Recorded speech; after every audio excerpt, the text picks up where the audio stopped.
The State Department of Natural Resources is changing its law enforcement policies at state parks. What it means, first tonight at 10.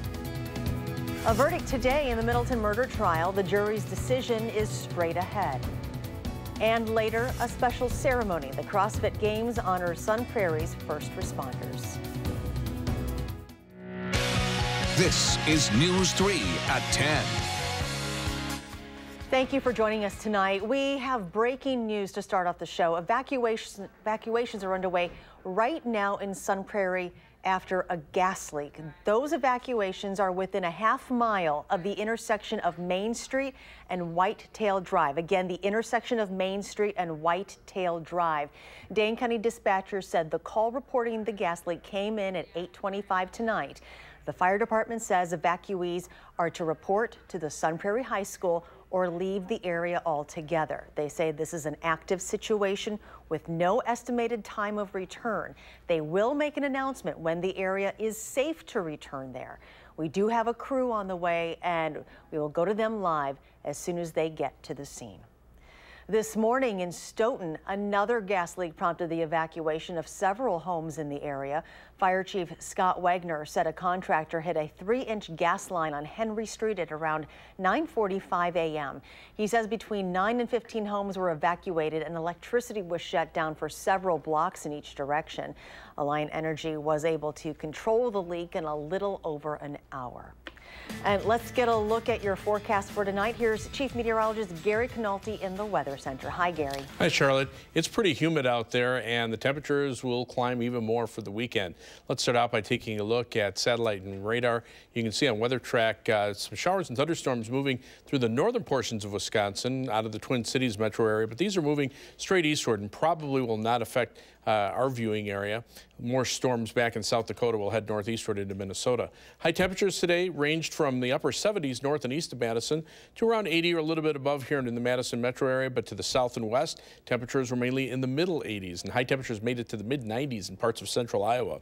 Current temperatures range from the upper 60s north and east of Madison to the low to mid 70s elsewhere, but dew point temperatures continue to climb. Here in Madison, our dew point's at 66, but over much of southwestern Wisconsin, dew point temperatures are in the 70s. There's an alert day in the forecast for tomorrow for high temperatures around 90. Heat index values will be between about 93 and 98 thanks to the humidity.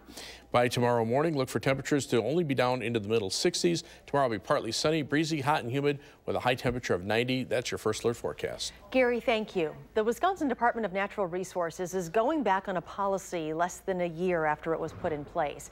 News 3's Adam Duxter tells us what the changes will mean for people visiting the parks. Wisconsin state parks are beautiful, but believe it or not, crime happens there. We deal with domestic abuse, we deal with drugs, we deal with mental health issues, alcohol. And with that crime, there needs to be enforcers. Less than a year ago, the DNR announced that the park rangers would no longer be doing that job. Rather, the DNR handed the responsibility to conservation wardens. With fewer people enforcing the rules became harder to enforce. Because conservation wardens are scattered throughout the state, oftentimes we had to travel to work a state park property for a designated time. Now, the DNR is admitting the system cannot work the way it has been restructured and admit things need to change.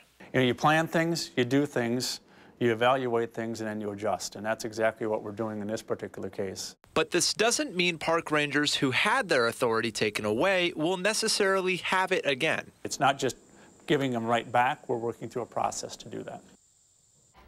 That was Adam Duxter reporting. Now, before this change, wardens were driving across the state to try and meet the demand of the park's needs. And some park officials Adam spoke with today said they've found themselves calling the police instead. This is something that we will continue to follow here at News 3. A verdict today in the Middleton murder trial. 52-year-old John Hammond is on trial for the death of his elderly landlord, Agnes Bram. I have two verdict forms. One verdict form is blank as to signature and date. The verdict form, which has the presiding juror's signature and today's date, reads, "We, the jury, find the defendant, Jack John C. Hammond, guilty of first-degree intentional homicide as charged in count 1 of the information."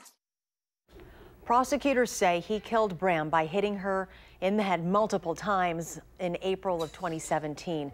Hammond had been renting a room from her for about 6 months prior to her death. Hammond's attorney maintained his client's innocence throughout the trial, but prosecutors say there was no question Hammond brutally took Bram's life.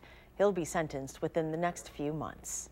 A major layoff announcement is causing some concern in the city of Middleton.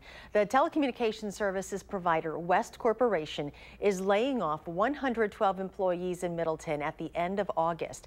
According to a notice the Nebraska-based company sent the Wisconsin Department of Workforce Development, WISC Corporation is eliminating mostly sales associates after what they say was an unexpected and unforeseeable cancellation of a major client. With about a week and a half to go before Wisconsin's August primary, there is a big effort underway to increase turnout at the polls from activists on both sides of the gun debate. They're both planning rallies in Madison in the coming week. Tomorrow, student survivors of the Parkland school shooting will be back in Madison for the March on the NRA. It will start at Library Mall and end at the steps of the Capitol. They're pushing for legislative change like universal background checks, reinstituting the 48-hour waiting period for buying a gun, raising the age to buy a gun to 21 years old, and campaign finance reform. A quote that stuck with me when I was planning this march was, if we're old enough to get shot, we're old enough to have an opinion on getting shot. And so I think it's really exciting that young people are getting involved, but also the older generations need to realize that, politics should cross the generational divide and it should represent every single generation. The Wisconsin chapter of the National Constitutional Coalition of Patriotic Americans is organizing a rally of their own in support of gun rights next week. They say they hope people from all viewpoints give them a chance to hear their side. If you want to protest us, I guess it is what it is. It's America, and that's what America's about. Speaking your mind, being independent, being free. But all we ask is that you give us a chance to put our message out and actually listen instead of just waiting for a chance to say your rebuttal. They say if gun control advocates want to change gun laws, they should start by having a civil conversation with gun owners. The NCCPA rally is next Saturday from noon until 3. Tomorrow's march on the NRA starts at 4 o'clock. More than 10 months after the deadliest mass shooting in modern U.S. history, police in Las Vegas say they are closing their investigation. Authorities said Friday they cannot definitively determine the gunman's motive in the October 1st mass shooting that killed 58 people and injured hundreds more. They also said that after thousands of hours of investigative work and hundreds of interviews, they are confident there is no evidence of a conspiracy or a second gunman. Hiring sizzled in July in business services, manufacturing, and hospitality. Professional services, which includes jobs in computer systems, architecture, and temporary help, added 51,000 jobs last month. Manufacturing added 37,000 jobs. Restaurants, bars, and hotels added 40,000 jobs. Overall, U.S. employers added 157,000 jobs in July. The unemployment rate slipped to 3.9%.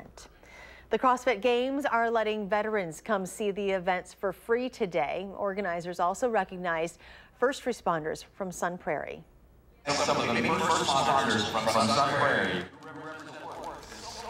Representatives from the Sun Prairie Police Department and EMS were brought on to the competition field.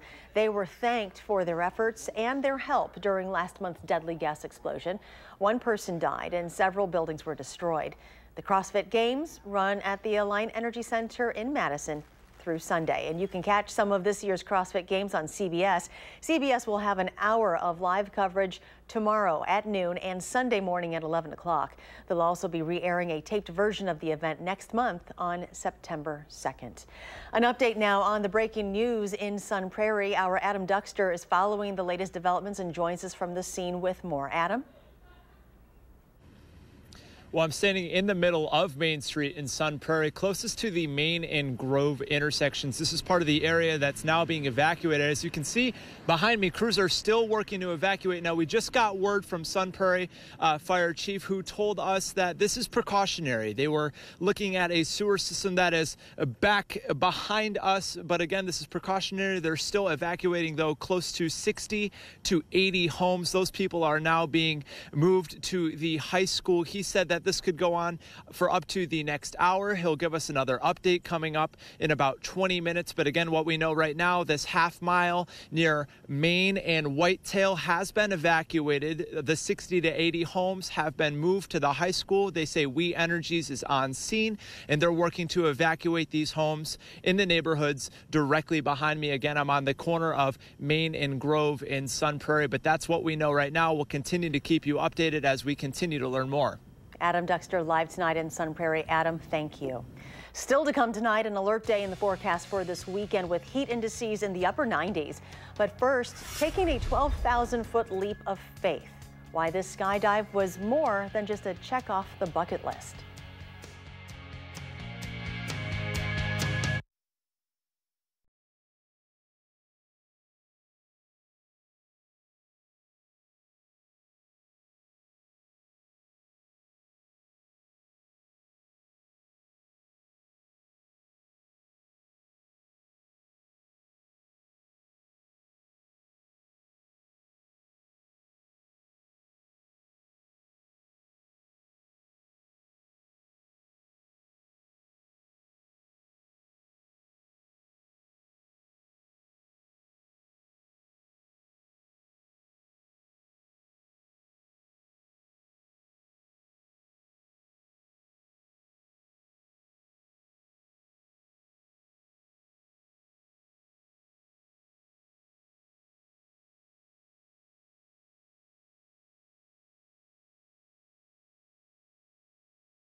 Welcome back. In consumer news today, nearly 400 people in 15 states, including Wisconsin, have now been sickened by a parasite infection linked to McDonald's salads.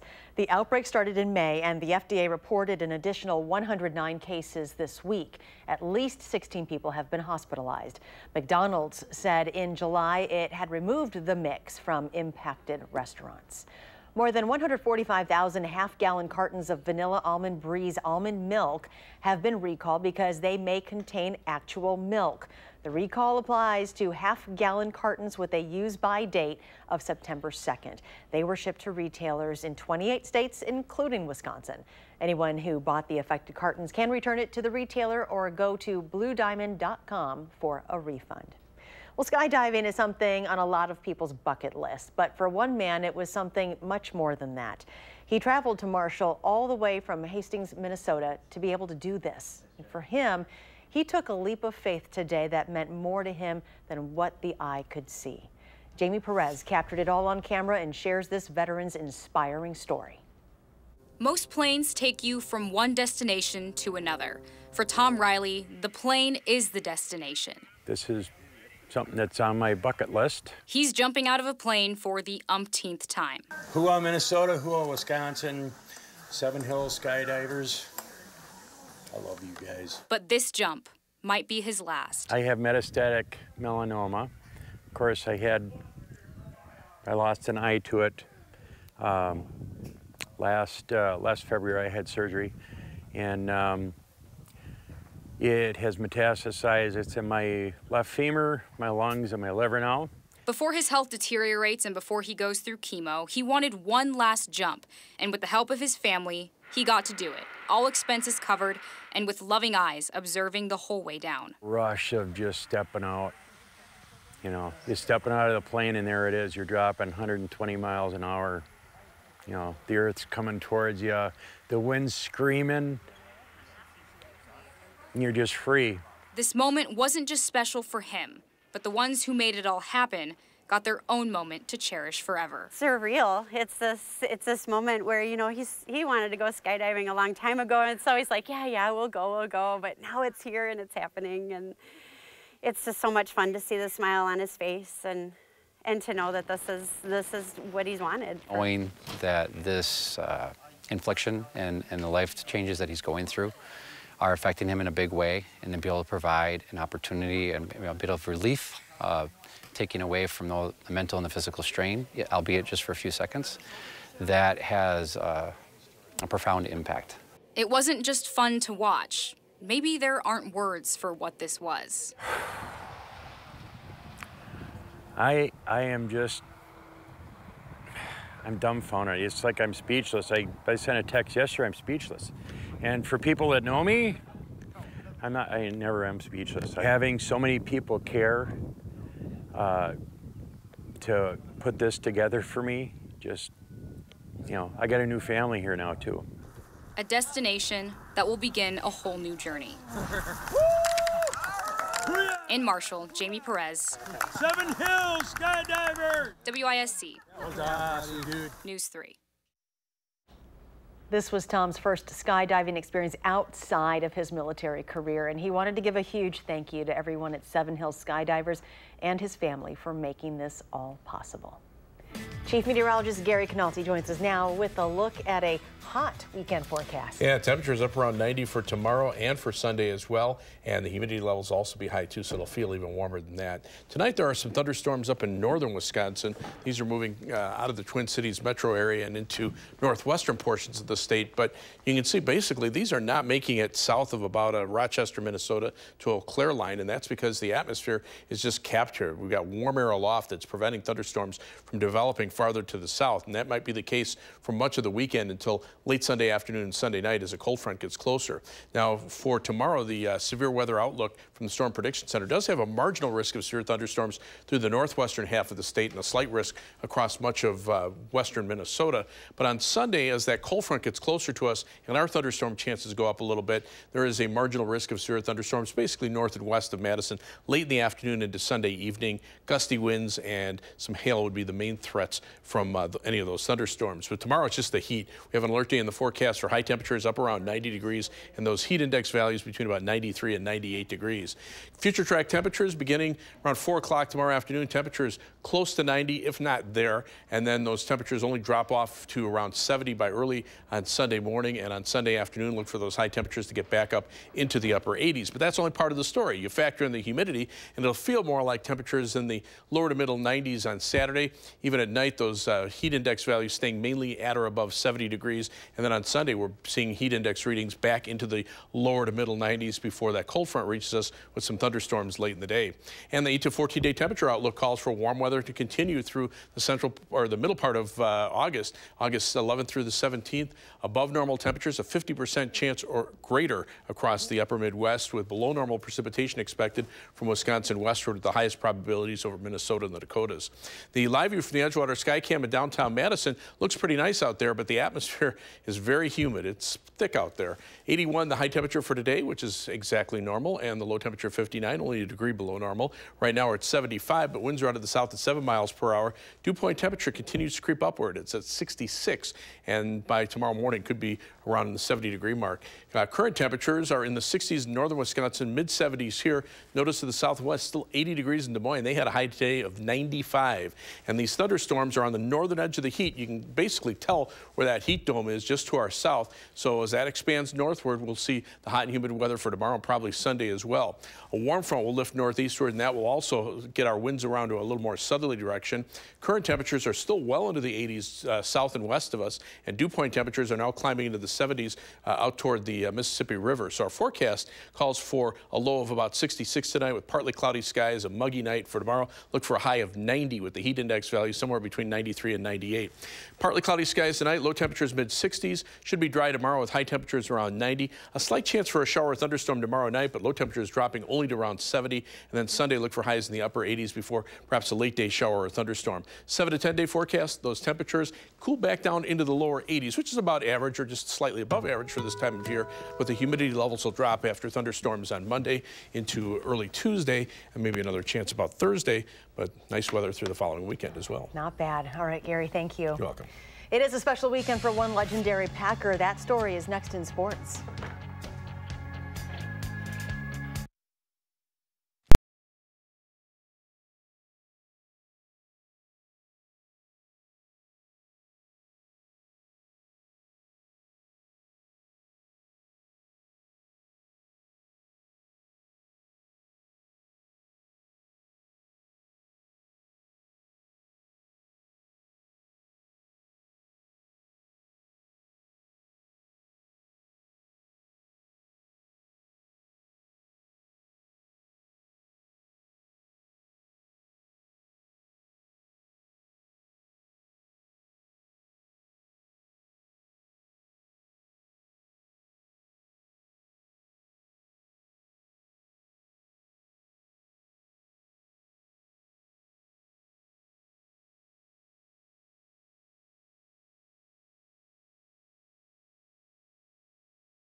Well, the Brewers didn't get back from LA until about 5:30 this morning, so no rest for the weary today. The team hosting the Rockies tonight at Miller Park. No jet lag for this team. They're down 3-2 in the ninth, and Eric Thames launches that ball out of there for the walk-off win. A 3-run home run. The Brewers win 5-3 at the final score. Padres and Cubs at Wrigley. It was a beautiful day in Chicago as well. Bottom of the second inning, Javi Baez taking that 1 yard off of Tyler Ross. 1-0 Cubs up first, and no one more excited, of course, than the Cubs bullpen. Fast forward now to the 7th inning. Cubs up 3-1. Anthony Rizzo getting a solo shot as well. Cubs win 5-4. They are now 1 game ahead of the Brewers in the NL Central standings. Well, the journey to the Hall of Fame has been a lengthy one for legendary Packer Jerry Kramer. And tomorrow night, after more than 4 decades of waiting, the 82-year-old offensive lineman will be enshrined into the Pro Football Hall of Fame. And tonight, Kramer walking down the aisle of current members of the Hall of Fame. Lots of hugs all around. And tonight, he got his gold jacket. Earlier today, the inductees had a photo op, and fans could check out the Hall of Fame, where Kramer's helmet and a football from Super Bowl I are displayed in his locker. Among the other inductees in this 2018 class, Brian Urlacher, Randy Moss, and Ray Lewis. Meanwhile, Brian Villa got back on the field today ahead of schedule. The right tackle passed his physical after he tore his right ACL last November in the game against Detroit. Now, this is good news for the rest of the O-line and Aaron Rodgers, especially with this new look offense this season. Working on some new stuff and trying to get on the same page with receivers. You know, again, not every pick is on the quarterback, but the ones you care about are the decision ones, really. Bad decision is obviously more penal than a bad throw, because the throw you're going to clean up, but the decision in the moment, you have to be sharp with those. Meanwhile, the Badgers continuing fall camp. Day 2 of practice today at Camp Randall, and we're less than a month away from opening kickoff against Western Kentucky on Friday, August 31st. Head coach Paul Chryst did not talk to reporters after practice today, but he will tomorrow after practice number 3. Well, he'll probably have a better idea of where the team is right now. Finally tonight, Johnny Football making his first regular season Canadian Football League start for the Montreal Alouettes, hosting the Hamilton Tiger Cats, the team that traded him. And his performance, well, I really hope Kevin Sumlin wasn't watching this, because it left something to be desired, if you will. Manziel shaking off some rust, perhaps? Well, he threw 4 interceptions, and that was just in the first half. He was pulled in the 4th quarter when the Alouettes were down 47-3. His stats for the game, 11 of 20 for 104 yards, 0 touchdowns. Again, those 4 picks. We'll be right back.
We have an update now on the gas leak situation in Sun Prairie. The fire department says evacuations have ceased. Adam Duxter has the latest live from the scene. Adam? Charlotte, we're back on Main Street. We're absolutely right. The evacuations have ceased. So if you look behind me, this is the half mile that has been evacuated. People going from their homes, again, 60 to 80 homes being evacuated to the high school. But a notice going out within the last 15 minutes saying that if you have not been evacuated, to stay in your home and shelter in place. Anyone who has been evacuated to the high school has to stay back at the high school until the all clear is given. Charlotte, that's what we know right now. Continue to follow along, channel3000.com. We'll get you the updates with the latest. All right, Adam Duxter live in Sun Prairie. Adam, thank you. And we have a final check of weather with Gary Canaldi. Well, I wish I could get rid of the heat and humidity, but it's going to be around at least through the weekend. High temperatures will be around 90 for tomorrow. Current temperatures are in the mid-70s now, but you can see mid-60s for dew point temperatures. Those will continue to increase. Look for a high of 90 tomorrow on alert day because of the high heat and humidity. Upper 80s on Sunday with a chance for a shower or thunderstorm late in the day into Monday. And then cooler weather, highs in the lower 80s for the rest of next week. All right, thank you, Gary. Thanks for joining us. Do something good and have a great weekend.